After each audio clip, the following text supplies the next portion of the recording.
I think I had the benefit of coming when I was so young. So learning English, I had the opportunity to do that at the young age. I do remember being very young and being out on a playground like with other kids and not being able to communicate. And in my memory, the kids started laughing. They could have just been laughing because who knows what, but I remember a sense of shame not Mm, speaking the language. And so with school and everything, I was part of the English as a second language program, and that really helped. And I do remember, I think, watching my parents interact too with individuals. And even after they learned English, they still speak with an accent and sometimes are treated differently as a mm, result of that. I think mhm, that left an impression. But really, my parents did an incredible job of making sure that I was never really missing out on anything. But I also saw how hard they worked and at times struggled, I would say, to start a new life mhm. here without any family, without a support system, not knowing the language, literally starting from the ground up. So it's like so many other immigrant families who I Mm. think have helped build our country into what it is today. So it's a really unique feeling, I think, growing up in the United States in so many ways. I feel fully American. I've been here since a young age, but there's still pieces of me that don't quite make sense. But when I go visit my family overseas, I very clearly don't belong there either because I didn't grow up there and I am American to them. So the question is then, so where do I belong? Like, where is the spot that I fit in? But in some ways, I think we're all kind of searching for that. It's not just unique to me. So a long answer to a short question, Nancy.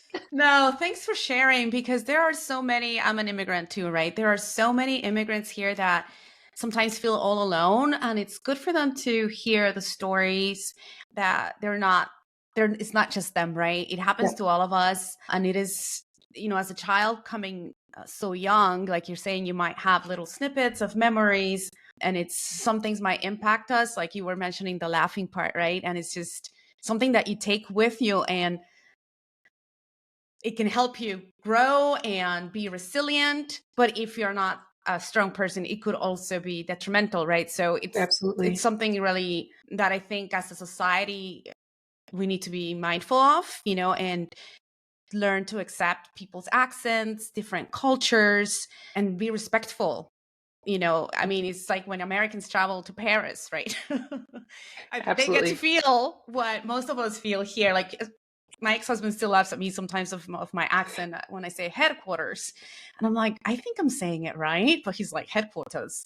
I'm like, I don't say headquarters, but whatever. And then I'm like, well, I speak Spanish, French, and Arabic. So Right. Take your but pick. no, yeah, take a pic. Thanks for sharing your story. And obviously, you grew to be a very resilient and successful woman.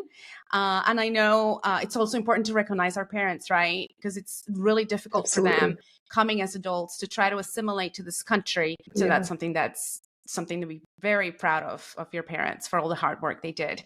So you and I were talking the other day about some of your hobbies and your passions, and one of them is dance. Can you talk to us briefly about dancing and being a choreographer? Yeah, absolutely. It was a really important part of my life for a long time. I grew up dancing at a rec council up in Baltimore, Maryland. I had some of my closest friends there from early elementary school all the way up through high school, and then I stayed local for college. So I started as an assistant teacher in high school and then went on to become choreographer and eventually an associate director at the rec council and getting to be involved in some of the leadership decisions. And it was just fantastic. I really enjoyed it.